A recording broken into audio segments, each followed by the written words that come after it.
밤중에 찾아온 손님, 무슨 영화 제목 같지요? 오늘 본문에 등장하는 니고데모의 이야기입니다. 그는 예수님을 밤중에 찾아왔어요. 처음에는 소문을 듣고 호기심으로 찾아온 것 같습니다. 그런데 성경을 잘 연구해본 후일 예수님을 믿게 됐고 나중에는 신실한 제자가 되었음을 알 수 있습니다.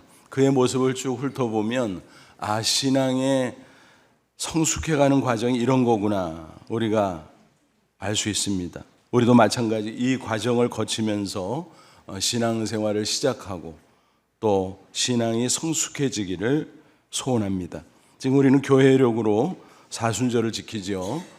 부활절을 앞두고 십자가 신앙을 다지는 절기입니다. 매년 사순절을 지키는 이유가 뭘까? 우리 신앙을 그냥 방치하면 자칫 냉랭해지기 쉽습니다. 형식화되기 쉽습니다. 그래서 마치 묵은 땅을 기경하듯이 정기적으로 우리의 신앙생활을 재점검하고 갱신하는 기회를 갖자 하는 취지입니다. 그러니까 사순절에는 구원의 감격을 회복하고 더 나아가 신앙의 성숙을 추구해야 된다라는 것입니다. 오늘 본문에 등장하는 니고데모의 모습 보면 그 신앙의 성숙 과정을 살펴볼 수 있습니다. 그의 모습에 비추어서 나 자신의 신앙은 과연 어느 단계까지 왔는가 살펴보면 좋겠습니다. 그래서 모쪼록 이 사순절에 신앙이 더욱더 새로워지고 성숙해져서 주님을 기쁘시게 하고 우리 자신도 기쁨으로 충만한 승리의 인생을 꼭 살아갈 수 있기를 주님의 이름으로 축원합니다. 니고데모, 예수님을 만나기 전에 한마디로 표현해서 구도자에 불과했습니다. 인생의 진리를 나름 열심히 추구한다고 했지만 확신이 없었어요. 또 영혼이 갈급하고 공허했습니다.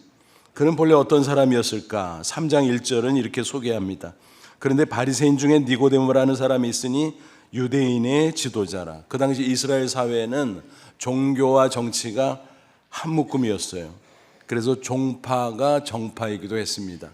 바리새파라고 하면은 쉽게 이해하면 여당에 해당돼요. 주류라는 거지요.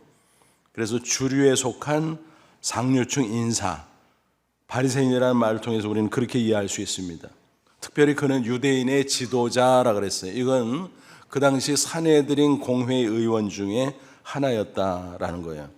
일종의 국회 같은 건데 의원이 70명이에요. 그 중에 하나였다고 하니까 이스라엘 사회에서 상당한 지위를 차지하고 있었네 알 수가 있죠. 뿐만이 아니라 3장 10절 보면 예수님께서 그를 가리켜 뭐라 그랬어요? 이스라엘의 선생이라 그랬어요. 그건 랍비, 요즘으로 말하면 박사, 율법에 해박한 박사라는 거예요. 그러니까 종합적으로 판단해 보면 니고데모는 어때요? 모든 것을 소유한 학식도 있고 지위도 있고 부도 명예도 있고 그런 상당한 사람임을 알 수가 있죠. 다른 사람들이 그를 보면서 어떤 마음이었을까? 부럽다. 선망의 대상이었을 것입니다. 그런데 본인은 전혀 그렇지 않았던 것 같아요. 왜냐하면 밤중에 예수님을 찾아갔거든요. 요즘도 모르는 사이에 아무 연락도 없이 밤중에 불쑥 찾아온다? 그거는 두려운 일이죠. 또 큰 신뢰죠.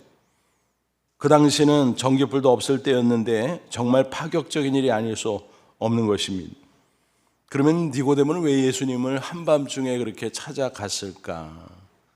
한밤중 찾아가면 안 되는 시간, 근데 굳이 찾아갔다. 그러면 그만큼 절실하다는 얘기죠. 게다가 예수님은 겉보기에 30세가 간 넘은 평민 청년에 불과합니다. 하나님의 아들이지만 인간의 모습으로 오셨기 때문에 그 정도였죠. 그런데 지체가 높은 나리께서 일부러 밤중에 청년 예수를 찾아갔다? 이건 정말 이상한 일이다. 그렇게 평가할 수밖에 없죠. 2절 말씀 보면 그 동기를 우리가 추적할 수 있어요. 예수님께서 행하신 여러 표적, 즉 기적들에 대한 소문을 들었던 것 같아요. 그래서 도대체 예수라는 분이 누굴까? 너무너무 궁금했습니다. 자기 영혼이 공허했기 때문에 혹시라도 그 문제를 해결할 수 있을까? 진리를 배울 수 있을까? 뭐 이런 등등의 생각을 하고 예수님을 찾아온 거지요. 그런데 예수님께서는 그가 그런 표적은 보통 사람 못 하는데 하나님 사람만 할 수 있는데 도대체 당신의 정체가 뭐예요? 이런 취지로 여쭈었잖아요. 그런데 예수님은 거기에 대해서 대답하지 않고 대뜸 질문을 하시고 또 말씀을 가르쳐 주시고 이 문답식으로 진리를 설명해 주셨음을 알 수가 있습니다. 먼저 뭐라 그랬어요? 3절 보니까 진실로 진실로 내게 이르노니. 너무너무 중요한 말씀, 밑줄 쫙 거라 이거죠.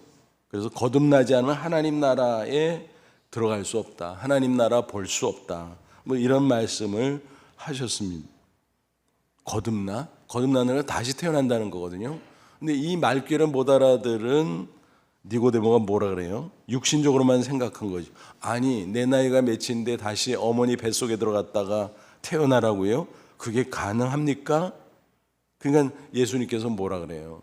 육신의 일은 육신의 일이고 영의 일은 영의 일이다. 무슨 얘기예요? 영혼에 관한 거를 얘기하는 거다라는 거죠. 그러니까 말귀를 못 알아들은 거예요. 그러면 그건 어떻게 가능해요? 성령으로 가능하다. 인간의 영혼은 죄로 죽어 있습니다. 그래서 성령의 능력으로 다시 새 생명으로 태어나야 됩니다. 그걸 중생이라고도 말하지요. 그래서 거듭남 중생. 그 말씀을 하셨는데 당장은 말귀를 못 알아듣은 것 같아요. 그래서 엉뚱한 질문을 했고, 하지만 예수님은 차근차근 진리를 가르쳐 주셨어요. 그러면서 특별히 예수님은 하나님께서 보내신 하나님의 아들, 구주라는 사실을 쭉 설명하면서 3장 14, 15절 보니까 십자가에 관한 말씀을 들려줍니다. 모세가 광야에서 뱀을 든 것 같이 인자도, 예수님의 자기 칭호지요. 인자도 들려야 하리니 이는 그를 믿는 자마다 영생을 얻게 하려 하심이라. 뭐예요? 민수기 21장 보면 출애굽한 이스라엘이 광야를 통과하다가 자꾸 하나님을 원망하니까 하나님이 인내하시다가 끝내 그들을 저주하시죠. 불뱀을 보내서 불뱀이 무니까 백성들이 다 널브러집니다. 고통을 호소하다가 죽어갑니다. 모세가 나서야죠. 그래서 하나님 앞에 간절히 기도했더니 하나님이 비방을 가르쳐줘요. 백성들에게 고하라. 불뱀과 똑같은 모양으로 놋뱀을 만들어서 장대에 세워놓고 그걸 쳐다보라 그래라. 그러면 다 죽어가던 자가 살 것이다. 사실 그게 합리적으로 생각하면 말이 안 돼요.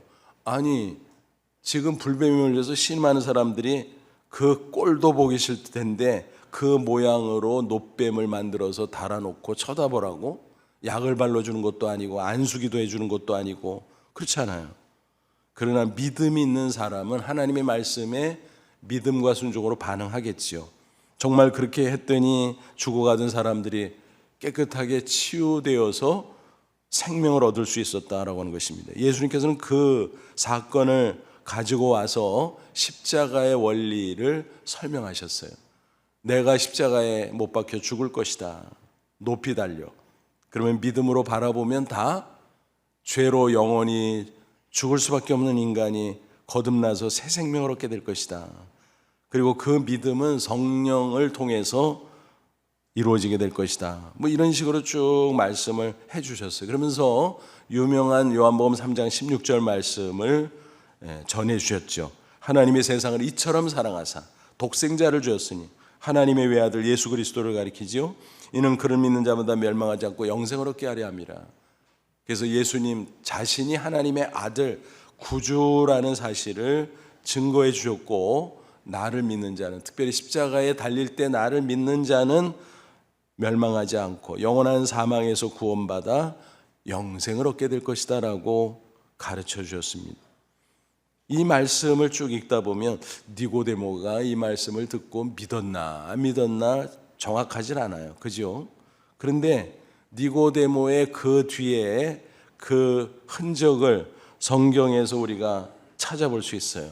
요한복음 7장과 19장. 거기 보면 야, 니고데모가 믿었어. 또 신앙이 성숙해졌어. 그걸 확인할 수 있어요. 그래서 자세한 내용은 없지만 우리가 3장, 7장, 19장 그 흐름을 쭉 따라가다 보면 그렇게 정리할 수 있다라는 것입니다. 특별히 신앙의 본질인 십자가와 관련해서 그가 어떤 신앙을 갖고 있었고 또 그 신앙이 어떻게 성숙해졌는가 우리는 확인할 수 있습니다. 그래서 그의 신앙의 단계를, 성숙 단계 세 가지로 설명할 수 있을 것 같아요. 첫째는 십자가를 믿는 신앙, 십자가를 믿게 됐다는 거예요. 그런데 점점 성숙해져서 이제 드러내놓고 십자가를 증거하는 신앙, 그리고 종국에는 십자가를 지는 신앙, 그러니까 주님의 십자가 고난에 동참하는, 주님을 위해서 헌신하고 심지어는 희생하는 신앙, 이렇게 세 가지라는 것입니다.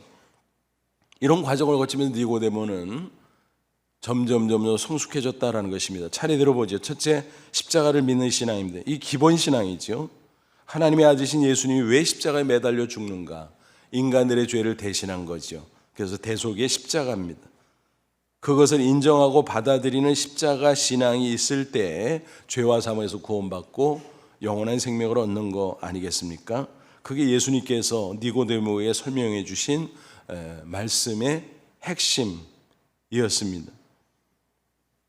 요한복음 3장에서는 정확하지 않지만 뒤로 가면서 니고데모가 예수님의 십자가를 믿는 신앙이 생겼나 보다, 예수님의 하나님의 아들 구세주라는 사실을 믿는 신앙이 생겼나 보다, 우리가 추측할 수 있는 근거가 있어요.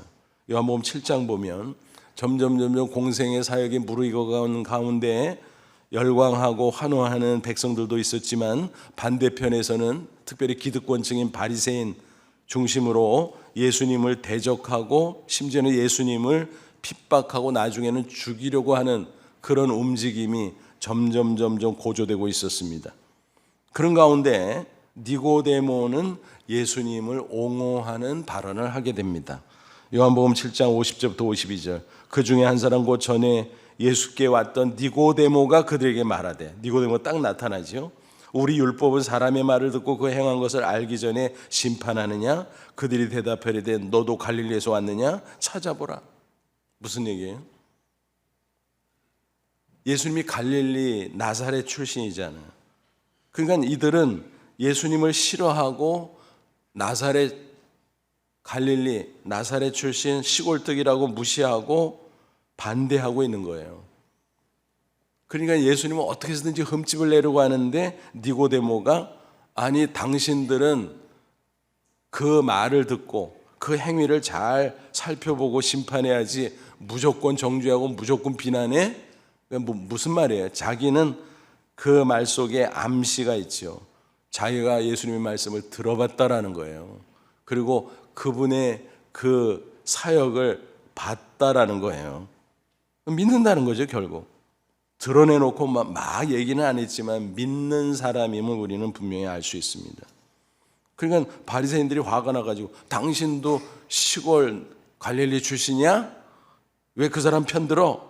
뭐 이런 식이지요. 그 당시 분위기로 보아서 이 정도만 말했어도 분명히 믿음이 있음을 우리는 미루어 짐작해 볼 수 있다라는 것입니다. 여러분, 우리도 이런 신앙이 중요해요. 우리 주변 이 시대 어때요? 세속주의 사회, 또 반기독교적인 그런 분위기가 팽배한 가운데 이런 순수한 십자가 중심의 신앙을 가지고 또 잃어버리지 않고 유지하는 것 너무너무 중요합니다. 기독교 역사를 보면 항상 그랬어요. 사실은 이 시대만 그런 게 아니라 예전에는 더 어려운 때가 있었잖아요. 예수님 당시에도 거센 핍박이 있었지만 예수님이 십자가 지고 부활 승천했음에도 불구하고 제자들이 또 예수님의 부활을 직접 받고 또 성령 충만해져서 흩어져 복음을 전했음에도 불구하고 반대 세력들은 끊임없이 기독교회를 핍박하고 성도들을 핍박했다라고 하는 것입니다. 유대인들도 예수님을 메시아로 인정하지 않다 보니까 반대했지만 특별히 그 당시 지배자였던 로마 제국의 당국도 작정하고 기독교회와 성도들을 핍박했다라고 하는 사실입니다. 그러다 보니까 신앙생활 기본적인 것을 영위하기도 너무너무 힘들고 어려웠습니다. 예를 들어서 모여야 예배를 드리잖아요. 또 예배 장소가 있어야 되잖아요. 근데 너무너무 감시가 심하고 핍박이 심하니까 모이는 것조차 어려웠습니다. 그때 그리스도인들은 어떻게 했습니까? 서로 신앙을 확인해야만 됐습니다. 왜냐하면 이상한 사람이 섞여 들어오면 완전 스파이지요. 그래서 저기서 예수 믿는 사람들 모여서 예배한다고 그러면 출동해서 잡아갈 거 아닙니까? 그래서 함께 모여서 예배하는 게 중요한데 서로 신앙의 확인이 없으면 불안한 거예요. 그래서 서로의 신앙을 확인하는데 놀라운 지혜를 발휘했습니다. 그건 뭐냐 하면 기호를 통해서 서로의 정확한 신앙을 확인하는 것이었습니다.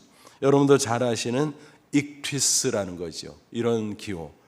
그 안에 그 글씨가 있죠. 헬라어로 물고기라는 말입니다. 익투스.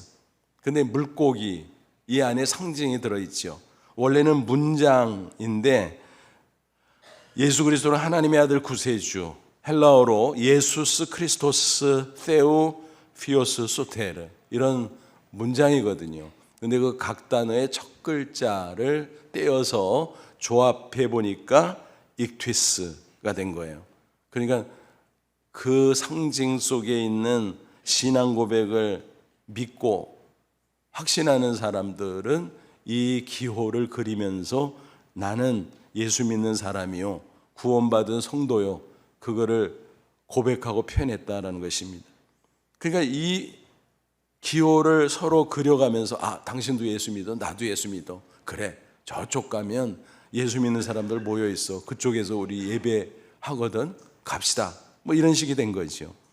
또 고대 유적지를 가보면 초대 교회 성도들이 이제 예배 장소로 안내하기 위해서 이렇게 화살표 비슷한 표시를 쭉 해놨어요.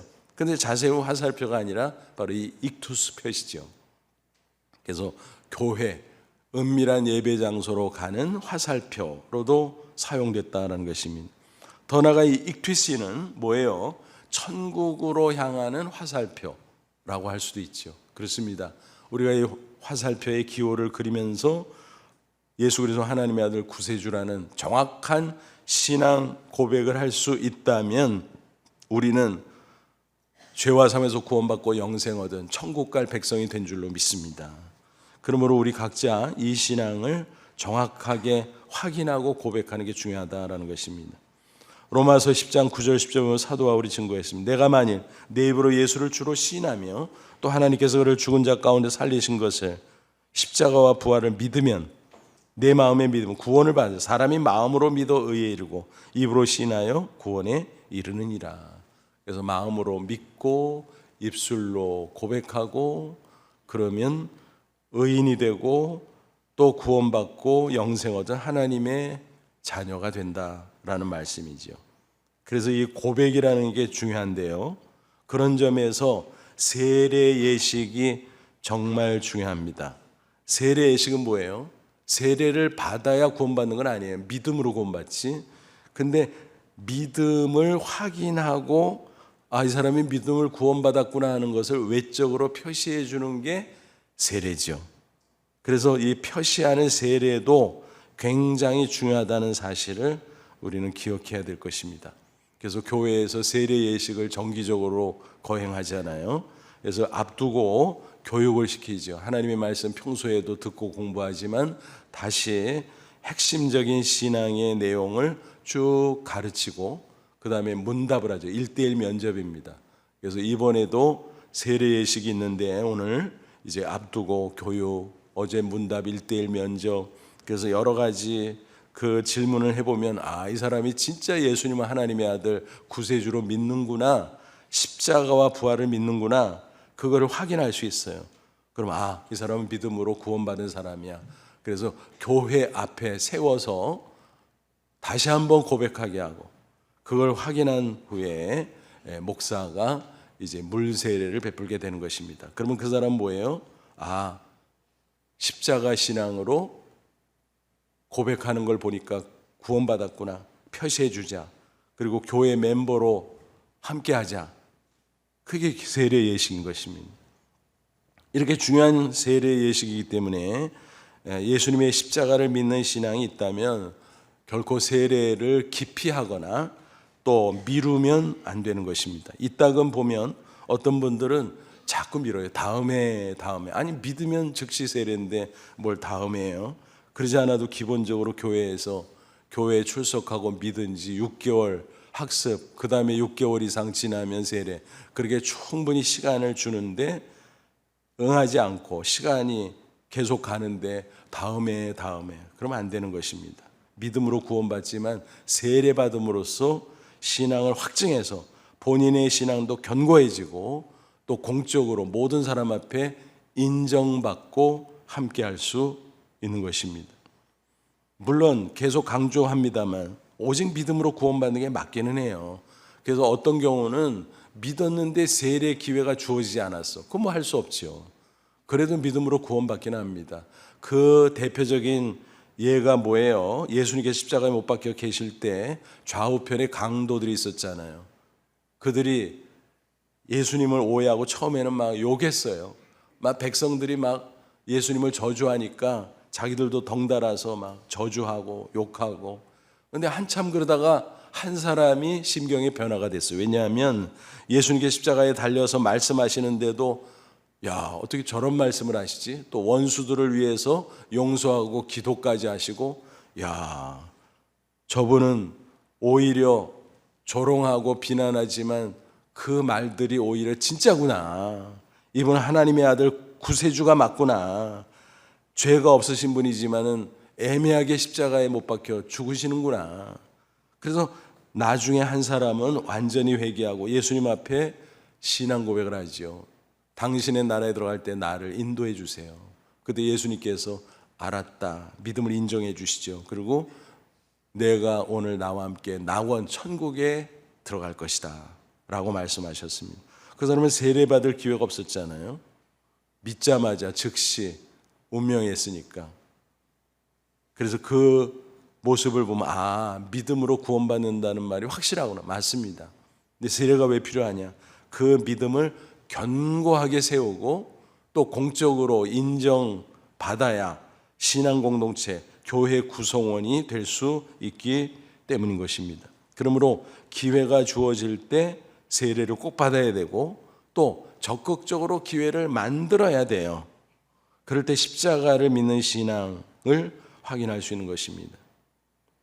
그런 까닭에 세례 기회가 거의 없는, 일부러 만들어야 되는, 또 일부러 만들 때도 너무 위험한 그런 곳에서도 믿는 사람들이 세례를 받으려고 얼마나 애쓰는지 몰라요. 예를 들어서 무슬림권 어느 극렬한 지역에서는 어때요? 세례 받으면 집안에서 쫓겨나, 부족에서 쫓겨나, 사회생활도 못해. 그러나 내가 예수 믿으니까 나 꼭 세례 받을래. 그래서 할 수 없이 은밀하게 세례를 받는 경우도 있고 또 그것이 알려져서 핍박을 받는 경우도 있고 그럼에도 불구하고 세례를 받으려고 한다라는 것입니다. 저희 교회에서 이제 그 단기 선교를 많이 나가잖아요. 그래서 저도 선교지에 나가서 이제 세례 예식을 베풀 때가 있는데 그때는 정말 조심스러워요. 먼 강가에 가서 세례 예식을 침례 방식으로 할 때도 있고 또 92년도에 제가 처음 중국에 갔을 때 그때는 그 한중수교 직전이라 정부의 허가받은 사람만 중국을 다녀올 수 있었어요. 그때 이제 연변 지역에 선교 관련된 일이 있어서 이제 목사님들 몇 분과 또 단기팀을 이루어서 여러분이 함께 갔었습니다. 근데 이미 몇 년 전에 현지에 가서 활동하던 의사분이 계셨어요. 의료 선교사지요. 근데 그분이 전도해서 여러 형제자매를 이제 신앙으로 세워놨어요. 이미 구원받은 사람들이지요. 근데 그 선교사님이 부탁을 하는 거예요. 간곡하게 오신 김에 이 형제자매들에게 꼭 세례를 주고 가세요. 사실 위험하고 조심스러운 일이었지만 그 부탁을 어떻게 거절하겠습니까? 목사들이 가서. 그래서 창문을 꼭꼭 걸어 잠고 커튼을 2중 3중으로 치고 또 라디오 틀어놓고, 왜냐하면 그 소리 새 나가지 않게, 소리가 나가도 라디오 소리인 것처럼 그런 식으로 해서 이제 조치를 하고 이제 양재기에 물 떠다 놓고 뭐 장갑이 좋은 게 있어요. 목장갑 끼고 그렇게 해가지고 희한한 모습의 세례 예식을 했죠. 근데 얼마나 하나님이 기뻐 성령으로 함께하는 세례 베푸는 목사들도, 세례 받는 형제 자매들도, 또 그동안 복음 전하고 양육한 그 의료 선교사님도 다 눈물 흘리면서 세례 예식을 갖게 되었다라는 것입니다. 여러분, 이렇게 세례는 중요한 것입니다. 그리고 기회가 되는 대로, 아니 기회를 만들어서라도 받는 것이 우리 신앙에 정말 유익하다라는 것입니다. 나중에 후문을 들으니까 그때 세례받았던 그 형제와 자매가 결혼을 해서 사역자가 됐는데 저 중국 오지 소수민족에게 복음을 전하는 선교사들이 되었다. 그래서 야, 그렇구나. 그렇게 믿음을 가지고 있을 때 세례로 견고하게 세우면 신앙이 더 자라고 나중에는 사역자도 되고 나중에는 하나님의 큰일도 하게 되는구나 확인할 수 있었습니다. 여러분, 이처럼 세례가 소중한 것입니다. 그래서 교회에서 정기적으로 세례 예식을 베푸는 것이고, 또 이 기회를 놓치는 분들을 위해서 특별 세례도 있어요. 뭐예요? 환자들, 급한 경우도 있잖아요. 얼마 안 돼서 돌아가실 것 같아. 그러면 얼른 세례를 베풀어야 되잖아요. 병상 세례. 또 고령자들, 교회 찾아오지를 못하는 분들, 그분들을 위해서 특별 세례를 방문해서 베풀기도 합니다. 그래서 1년에 저만 해도 여러 케이스가 있어요. 그래서 가족들이 연락해주고 그러면은 득달같이 달려가요. 열일 제치고. 왜? 제일 중요한 거니까. 우리는 이 사순절에 각자 십자가를 믿는 신앙을 점검해 볼 수 있기를 바랍니다. 교회 왔다 갔다 한다고 다 구원받고 영생 얻는 게 아니에요. 천국 가는 게 아니에요. 십자가를 믿는 신앙이 있어야 되는 것입니다. 아무쪼록 이 사순절에 다시 한번 십자가를 믿는 신앙을 확인하고 구원의 확신 가운데 영생의 기쁨을 누리다가 장차 주님이 부르시면 할렐루야 찬송하며 천국에 들어가는 저와 여러분 다 되시기를 축원합니다. 둘째, 니고데모는 십자가를 증거하는 신앙으로 성숙해졌어요. 처음에는 그가 믿나 안 믿나 좀 그랬었잖아요. 근데 이 사람 믿는 것 같다. 7장에서 우리가 확실하게 추측했다 그랬잖아요. 근데 시간이 더 지나서 예수님이 십자가에 못 박혀 운명하셨는데 그때 니고데모가 딱 등장합니다. 그때 장례 치를 사람이 없었어요. 근데 아리마대 요셉과 니고데모 두 사람이 등장하죠. 아리마대 요셉도 공회의원이었어요. 그 사람들이 결정적인 순간에 나타났습니다. 19장 38절 이하를 보면 아리마대 사람 요셉은 예수의 제자이나 유대인이 두려워 그것을 숨기더니 이 일 후에 빌라도에게 총독이죠. 예수의 시체를 가져가기를 구하며 빌라도가 허락하는지라. 이에 가서 예수의 시체를 가져가니라. 일찍이 예수께 밤에 찾아왔던 니고데모도. 두 사람이 그 당시 분위기가 살벌하고 또 공회의원들이 자칫 잘못하면 의원직 박탈될 수도 있어요. 그럼에도 불구하고 드러내놓고 우리 예수 믿는 사람이요, 그러니 우리에게 예수의 시체를 넘겨주시오, 우리가 장례 치를 것이오, 이렇게 나섰다라는 것입니다. 증거하는 신앙이 된 겁니다. 우리의 신앙도 이래야 돼요. 초신앙 때는 예수 믿는 게 뭐 부끄러운 거라고, 예수 안 믿는 게 본인들이 몰라서 그렇지 그게 부끄러운 거잖아요. 근데 예수 믿는 사람들이 왜 부끄러워해? 그러다 보면 예를 들어서 식사할 때도 다른 사람들이 보면 식기도를 못하고 주저주저하고 눈곱 떼는 그런 신용으로 하고, 기도를 할 때 그렇게 하면 어떻게 해요? 당당하게 해야지. 오히려 그걸 통해서 증거하는 거 아니에요. 나 예수 믿는 사람이다. 그걸 공적으로 그렇게 증거하는 것은 너무 중요하다라는 것입니다. 그리고 더 나아가 기회 있는 대로 또 많은 사람에게 예수 그리스도의 십자가 복음을 전하는 것은 당연한 일이다라는 것입니다. 사도 바울은 외쳤습니다. 로마서 1장 16절, 내가 복음을 부끄러워하지 아니하노니 이 복음은 모든 믿는 자에게 구원을 주신 하나님의 능력이 됨이라. 그렇습니다. 부디 사순절 기간 중에 우리의 신앙 다시 한번 십자가를 믿는 신앙에서 십자가를 증거하는 신앙으로 성숙해지길 원합니다. 그래서 복음의 증인으로 살아가는 저와 여러분 되시기를 축원합니다. 마지막 세 번째로 니고데모는 십자가를 지는 신앙에 이르기까지 성숙해졌습니다. 그러니까 믿는 신앙, 증거하는 신앙, 이전에 십자가를 지는 신앙, 거기까지 성숙해졌다라는 것입니다. 여러분, 십자가를 진다는 게 과연 뭘까요? 십자가 모형을 만들어 놓고 짊어지고 가는 겁니까? 예루살렘 성지에 가면 그런 세레모니를 해요. 골고다 언덕까지 길을 조성해 놓고 그 길을 비아 돌로로사, 고난의 길, 슬픔의 길, 그렇게 부르지요. 그래서 코스를 만들어 놓고 중간중간 묵상하는 이런 어떤 길을 통한 신앙의 훈련을 할 수 있도록 그렇게 해놨습니다. 그 길을 어떤 사람 순례자들은 무거운 십자가 모형을 들고 올라갑니다. 언덕길이라 힘들지요. 야, 예수님 얼마나 힘들었을까? 밤새 고문당하고 채찍 맞고 그랬는데 그거를 체험하면서 예수님의 십자가 고난을 묵상하고 그 은혜에 감사하고 새로운 신앙을 결단하고 나름대로 의미가 있기는 해요. 그러나 우리의 삶 속에서 십자가를 진다는 것은 또 다른 문제지요. 예수님께서 우리에게 요구하는 가장 성숙한 신앙의 모습인 것입니다. 누가복음 9장 23절 예수님 말씀하셨어요. 아무든지 나를 따라오려거든 자기를 부인하고 날마다 제 십자가를 지고 나를 따를 것이니라. 그러니까 예수님과 함께 예수님을 위한 고난에 동참하는 것입니다.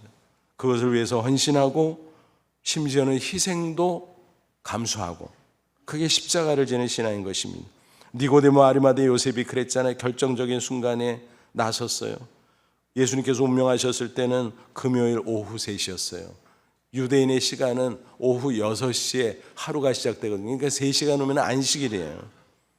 그럼 안식일에다가 또 6월절까지 겹쳐서 아무것도 안 해요. 그러면 만약 예수님의 시신이 방치되면 그 무슨 꼴이 나겠습니까? 짐승들이 몰려들고 까마귀가 몰려들고 아유, 상상만 해도 끔찍하지요. 그런데 장례 치르겠다고 나설 자가 누가 있어요? 아무도 없죠. 그때 아리마대 요셉과 함께 니고데모가 딱 나섰다라는 거예요. 아리마대 요셉은 세무덤을 제공했고 니고데모는 모략과 침향 섞은 것 향품을 제공했고 고가품일 뿐만이 아니라 그것은 보통 사람들에게는 그거를 가지고 장례를 진행하지 않아요. 귀족, 왕족. 그러니까 예수님을 존귀한 왕으로 대우했다는 거죠.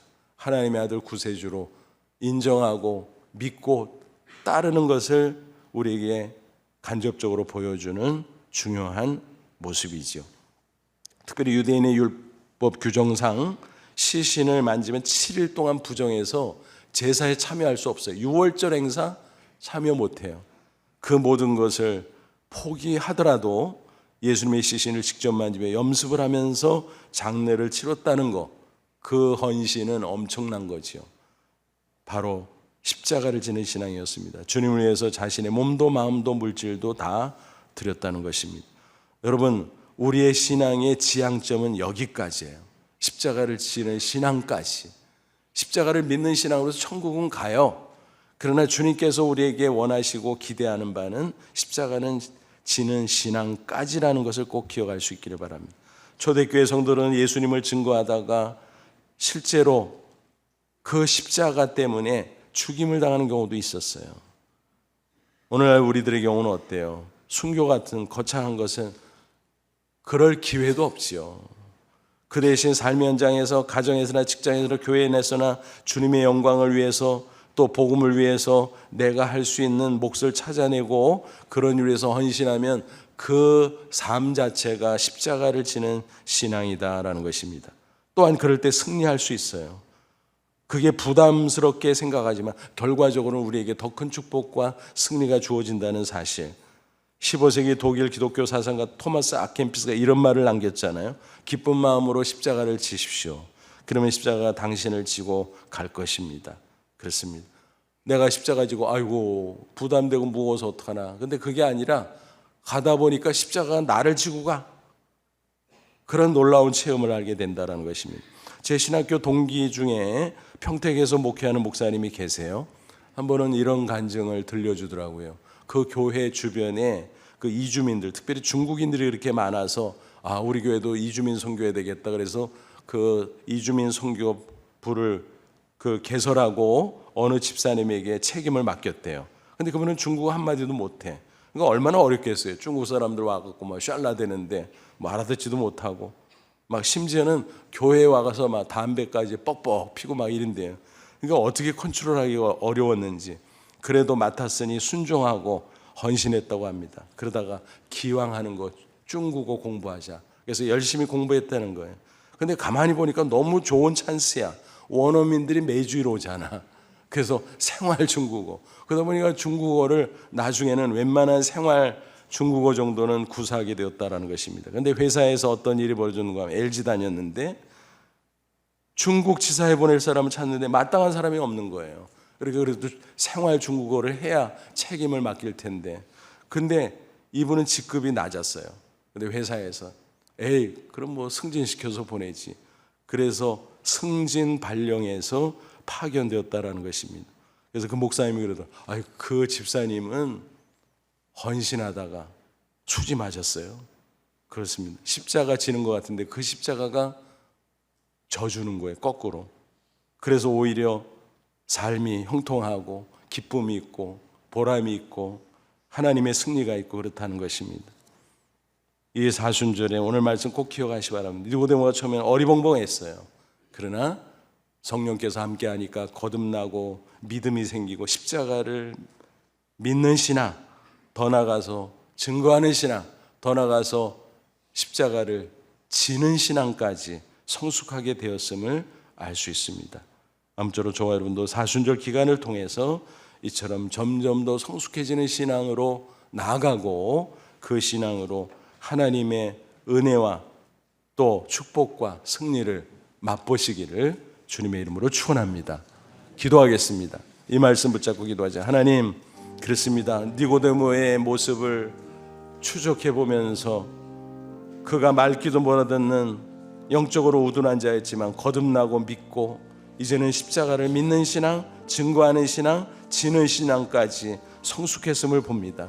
우리도 이런 성숙의 과정을 거치며 주님의 제자로서 멋진 인생, 그래서 승리하고 기뻐하며 감사하며 아름답게 쓰임받는 인생 살게 하옵소서. 다 같이 간절한 마음으로 잠시 기도합니다. 하나님 아버지 은혜와 상을 진심으로 감사합니다. 이 시간 주의 말씀으로 우리를 새롭게 하시고 축복하시기를 간절히 바라옵고합니다. 니고데모처럼 우리가 아무것도 모르고 둔한 자들이었지만 성령께서 임하셔서 거듭내게 하시고 예수 믿게 하심을 감사합니다. 이제는 십자가 믿는 신앙에서 더 나아가 증거하는 신앙, 십자가 지는 신앙까지 나아가 주님 앞에 쓰임받고 이 세상에서 증인의 사명을 감당하며 하나님 안에서 멋진 승리를 거두는 저희들 다 될 수 있도록 역사에 주시옵소서. 예수님의 이름으로 기도합나이다. 아멘.